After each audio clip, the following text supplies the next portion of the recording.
Good morning बच्चों। आज 11वीं के अर्थशास्त्र में हम देखेंगे समांकों का चित्र द्वारा प्रदर्शन।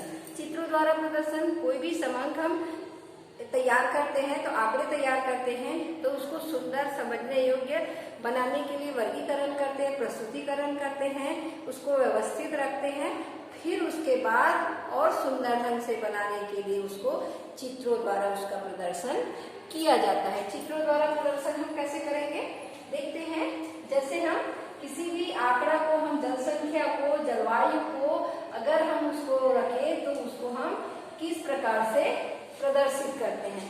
चित्र द्वारा हम तुलनात्मक बनाते हैं, अध्ययन करते हैं तो हम उसको दर्शाते हैं चित्रों के द्वारा, नाप कर उसको चित्रों के द्वारा हम उसको तैयार करते हैं ग्राफ पेपर में, ताकि एक के बाद इसको हमको समझ में आ सके कि कब इसको हम कब था, कैसी स्थिति थी और किस प्रकार से उसको हम दर्शा सकते हैं। तो चित्रों द्वारा उसका प्रस्तुतिकरण, ताकि लोगों को आसानी से समझ आ सके, सुंदर दिखे, ये स्पष्ट दिखे। ये रहा हमारा चित्रों द्वारा प्रदर्शन। इसको सरल रोचक में हम आकर्षक ज्यामितीय आकृति जैसे दंड चित्र, आयत, वृत्त, तस्वीर, नक्शा आदि के रूप में प्रस्तुत करने की विधि को ही आंकड़ों का चित्र में प्रदर्शन कहते हैं। अलग अलग चित्रों द्वारा हम प्रस्तुत करते हैं।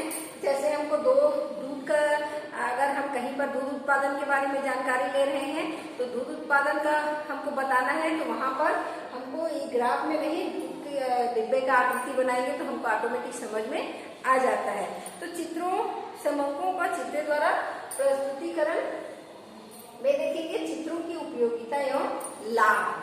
चित्रों की उपयोगिता एवं लाभ, तथ्यों को सरल एवं बोधगम्य बनाना। चित्रों के द्वारा हम जो भी तथ्य, जो भी आंकड़े बताना चाहते हैं वो बोधगम्य बनाते हैं, सरल भी बनाते हैं और लोगों को पढ़ाने के प्रति समझ, रुचि को भी दर्शाते हैं, सरल बनाते हैं, पढ़ने लायक बनाते हैं, समझने लायक बनाते हैं। चित्रों को बनाना ही एक उसका ये है कि हम जैसे चित्र में बिंदु रेखा भी बनाते हैं, दंड चित्र भी बनाते हैं, आयत भी बनाते हैं, तो कई प्रकार के हैं, तो उसमें हमको समझ में आ जाता है कि हम एक दूसरे की वहाँ पर तुलना कर रहे हैं, कौन किससे कम है, कौन किससे। देखेंगे हम पहले, जैसे हम उत्पादन के ही बारे में बोल रहे हैं, ठीक है, तो हम उत्पादन यहाँ पहले जितने भी हम सन रखे होंगे वहाँ ज्यादा हुआ है, फिर उसके बाद उत्पादन, उसके बाद कम हुआ, फिर कम हुआ, फिर कम हुआ, तो कम होते क्या ये दिख रहा है स्पष्ट, तो उसको समझने में हमको बहुत सरल होता है, आसानी से हमको समझ में आ जाता है। इसमें सन लेंगे कि कौन से सन में उत्पादन कितना हुआ है, तो देखिए पहले जो भी सन रहा होगा यहाँ पर उत्पादन अधिक हुआ है, धीरे धीरे वो घटते गया है उत्पादन, ठीक है।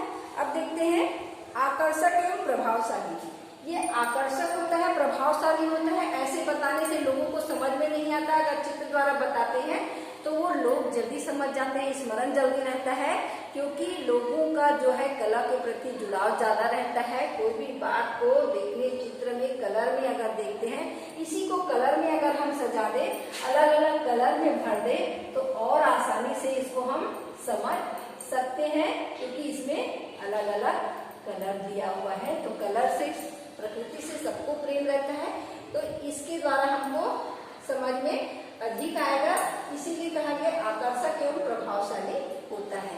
ये प्रभाव डालने वाला होता है, आकर्षक होता है, सुंदर दिखता है और लोगों को, मन को आकर्षित करता है, ध्यान जाता है तो जल्दी समझ में आ जाता है। विशेष ज्ञान की आवश्यकता नहीं है। इसको समझने के लिए विशेष ज्ञान की आवश्यकता नहीं है, बहुत आपको पढ़ाई करने की आवश्यकता नहीं है। इसको देखने से ही आसानी से समझ में आ जाता है कि यहाँ पर उत्पादन अधिक हुआ, यहाँ पर कम हुआ, उससे इससे कम, इससे कम, इससे कम। तो ये क्या है, कभी कभी ऐसा भी दिया रहता है कि उत्पादन पहले कम हुआ, फिर बढ़ते जा रहा है, बढ़ते जा रहा है, बढ़ते जा रहा है। ये क्या है, बढ़ते रूप में। तो ये ऑटोमेटिक दिख रहा है, समझ में आ रहा है कि कैसे उत्पादन बढ़ रहा है, घट रहा है। तो ये क्या है, किसी विशेष ज्ञान की आवश्यकता नहीं है, इसको देखने मात्र से ही समझ में आ जाता है। तो कह रहे हैं विशेष ज्ञान की इसके लिए आवश्यकता नहीं होती है, देखने से हमको आसानी से समझ में आ जाता है। स्मरण रखने में भी ये बहुत काम आता है, क्योंकि चित्र आकर्षक और देखने से हमको इस जल्दी से हम इसको भूलेंगे नहीं। ऐसा पढ़ने मात्र से कोई भी चीज को हम आसानी से भूल सकते हैं, परंतु इसको अगर हम स्मरण रखें तो बहुत दिनों तक स्मरण रख सकते हैं, याद रख सकते हैं कि कौन से सन में कितना उत्पादन हुआ था, ग्राफ कैसे गिरा था, कैसे बढ़ा था, ये हमको स्मरण रहता है। चित्रों के द्वारा देखने से स्मरण रहता है, स्मरण शक्ति उसमें तेज हो जाती है, क्योंकि कलरफुल रहता है, देखने में आकर्षक रहता है, सुंदर रहता है, तो वैसे चीजों को याद रखने में भी आसानी होती है। समय और श्रम की बचत, इसके लिए बहुत अधिक श्रम करने की आवश्यकता नहीं है, खर्च करने की आवश्यकता नहीं है, इसमें श्रम भी कम लगता है और समय की भी बचत होती है। हमको ज्यादा समय नहीं लगता, समझेंगे समझाएंगे तो लोगों को आसानी से इसमें समझ में आ जाता है, तो समय एवं श्रम की बचत इसमें होती है। छठवां दिया है तुलना करने में सहायक। तुलना करने में भी सहायक है, हम आसानी से तुलना कर सकते हैं। देखो ये पहले में अधिक हुआ है, फिर कम हुआ है, फिर कम हुआ है, फिर कम हुआ है, ये क्या है? तुलनात्मक अध्ययन है। तुलना करने में आसानी होती है। कभी कभी तुलना ऐसी होता है कि एक का उत्पादन अधिक हुआ है और देखो ये चीन में धान का उत्पादन इतना हुआ है, भारत में इतना हुआ है। जनसंख्या के बारे में देखेंगे, चीन की जनसंख्या इतनी है, भारत की जनसंख्या इतनी है, अमेरिका की इतनी, जापान की इतनी। क्या तुलना करने में आसानी होती है? जनसंख्या के बारे में देखेंगे, अलग अलग देशों की जनसंख्या कितनी है, तो चीन में जनसंख्या अधिक है, भारत में है, अमेरिका में, फिर जापान में। जनसंख्या धीरे धीरे घटते आ रही है। तुलना करने में आसानी होती है और समझने में भी आसानी होती है। पूर्वानुमान में सहायक, हम चित्रों से यह विशेषता है कि यह तथ्यों की प्रकृति की कुशलता एवं बाध्य के रूप में प्रस्तुत करती, इसे आधार पर भविष्य के लिए सही रूप में पूर्वानुमान लगाया जा सकता है। चित्रों के द्वारा हम देख रहे हैं और समझ रहे हैं, तो हम आसानी से इसमें पूर्वानुमान लगा सकते हैं कि किस प्रकार से ग्राफ नीचे की ओर गिर रहा है, ऊपर की ओर ऊपर चढ़ रहा है। हमको समझ में आ जाता है कि पहले के जमाने में किस प्रकार से कृषि होती थी, अब के जमाने में कैसे होती थी। पहले बहुत उत्पादन कम होता था, धीरे धीरे उत्पादन बढ़ते जा रहा है। और वैसे ही हम देखेंगे जनसंख्या पहले बहुत तेजी से बढ़ा, अब धीरे से कम होते जा, मतलब सिमटते जा रहा है। पहले बहुत सारे बच्चे होते थे पेरेंट्स के, अब धीरे धीरे कम होते जा रहा है, परंतु जनसंख्या तो जिस रफ्तार में बढ़ा है वो इतना जल्दी कंट्रोल होने वाला नहीं है, तो अनुमान लगाना बहुत आसान होता है। अब देखते हैं प्रवृत्ति की जानकारी। किसी भी विषय के संबंध में चित्र के निर्माण में उसमें संबंधित प्रवृत्ति की जानकारी संभव होता है, उसके स्वभाव की जानकारी हो जाता है। तो ये रहा हमारा चित्रों का उपयोगिता एवं लाभ क्या क्या है। अब देखते हैं चित्रों की सीमाएं। सीमा जो है, बंधन क्या क्या हो जाता है। तुलना के लिए गुण और स्वभाव की समान आवश्यकता है। तुलना करने के लिए जब कभी हम तुलना करते हैं, दो वस्तु की तुलना करेंगे तो उसमें समानता होनी जरूरी है। उसमें ज्ञान का भी करेंगे, आकार का भी करेंगे, तो उसमें तुलना करने के लिए समानता होना जरूरी है। हम एक नाटे और एक बड़े व्यक्ति का तुलना किससे करेंगे? हाइट के अनुसार इंच से करेंगे ना, तो एक हम हाइट नाप रहे, दूसरे का मोटापा नाप रहे, तो ये तुलना नहीं होगा। दोनों का हाइट ही नापेंगे, दोनों का मोटापा नापेंगे, तभी वो तुलना हो सकता है। तो समानता होनी जरूरी है।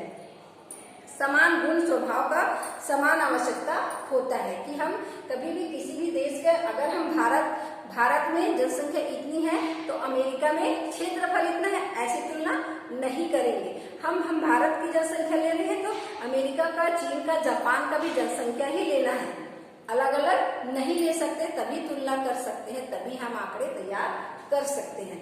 जैसे किसी देश की, किसी राज्य की हम ले रहे हैं तो धान का उत्पादन लेंगे। भारत में हम जैसे उत्तर प्रदेश, बिहार, राजस्थान, छत्तीसगढ़, इसके हम धान की खेती के बारे में लेंगे तो एक के धान में, एक के गेहूं में, एक में सोयाबीन का उत्पादन नहीं ले सकते, अलग अलग नहीं ले सकते। सभी का एक समान लेंगे, या तो धान का उत्पादन का ही तुलना करेंगे या गेहूं का उत्पादन का ही तुलना करेंगे। समान गुण समान स्वभाव होना जरूरी है।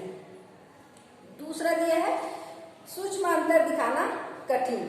चित्रों के द्वारा हम सूक्ष्म अंतर नहीं दिखा सकते, मतलब पॉइंट में जैसे आता है तो एकदम छोटा छोटा, क्योंकि हम इसको एक एक आधार बिंदु लेते हैं 0 से 10 तक, 10 से 20 तक, 20 से 30 तक, इतना का अंतर दिखाते हैं, 10 का अंतर। तो इसमें हम सामान्य अंतर 1-2 का अंतर उसमें नहीं पता चलता, नहीं दिखाई देता। तो अंतर लिए हैं 20 से 10 दिए हैं, 10 से 20 दिए हैं, तो इसमें 10 का अंतर आया है, तो सूक्ष्म अंतर को इसमें प्रदर्शित नहीं कर सकते। बहुमुखी सूचकांकों का प्रदर्शन कठिन है। बहुमुखी सूचकांक, बहुमुखी मतलब बहुत सारे गुणों स्वभाव वाले जो होता है उसका हम यहाँ पर वर्णन नहीं कर सकते। जिसके बहुत सारे गुण हो, बहुत सारे उसके अंतर दिखाता हो, बहुत सारे मात्रा दिखाता हो, उसका हम यहाँ पर अध्ययन नहीं कर सकते। केवल तुलनात्मक अध्ययन संभव है। केवल हम तुलनात्मक अध्ययन ही कर सकते हैं, एक का दूसरे के साथ तुलना। जैसे अलग अलग राज्य है, अलग अलग राज्य में कौन से, जैसे सोयाबीन का उत्पादन ले लें तो छत्तीसगढ़ में कितना होता है, उत्तर प्रदेश में कितना होता है, बिहार में कितना होता है, राजस्थान में कितना होता है, ये हम तुलना कर सकते हैं। परिशुद्धता की कमी, आंकड़ों की तरह ही इसमें बहुत परिशुद्धता की बहुत कमी होती है। हम एकदम शुद्ध इसमें करेक्ट नहीं कर सकते, अनुमानित शुद्धता होती है, करेक्ट शुद्धता नहीं होती है। अनुमानित प्रदर्शन, क्योंकि अनुमान के द्वारा ही प्रदर्शन किया जाता है। मान लेते हैं इतने से इतना है तो वो अनुमान की तरह होता है, एकदम करेक्ट हम उसको नहीं कह सकते। भविष्य में विश्लेषण संभव नहीं है। चित्रों का वास्तविक संख्याओं का ज्ञान नहीं हो पाता, इसलिए भविष्य में इस चित्रों का विश्लेषण करना संभव नहीं होता है। पूर्ण निष्कर्ष निकालना कठिन है। चित्रों द्वारा पूर्ण एवं सत्य निष्कर्ष निकालना कठिन होता है। चित्र बनाने के भी नियम दिए हैं, किस किस प्रकार से हम चित्र बना सकते हैं। दंडारेख है, दंडारेख में हम बनाते हैं उपयुक्त चित्र। इसमें शीर्षक है, चुनाव किस प्रकार से शीर्षक डालेंगे, किस प्रकार से उसमें हम चित्रों का चुनाव करेंगे, आकार लेंगे, पैमाना लेंगे, आकर्षक चित्रों का प्रयोग करेंगे, चिन्हों एवं रंगों का प्रयोग करेंगे, शुद्धता की जांच करेंगे और चित्रों का घेराव करेंगे, ग्राफ पेपर का प्रयोग करेंगे, सरलता से बनाएंगे, संकेत देंगे, मितव्ययिता रहेगा, टिप्पणी भी देना पड़ता है अंतिम में। तो ये हमारा चित्रों का प्रदर्शन हुआ।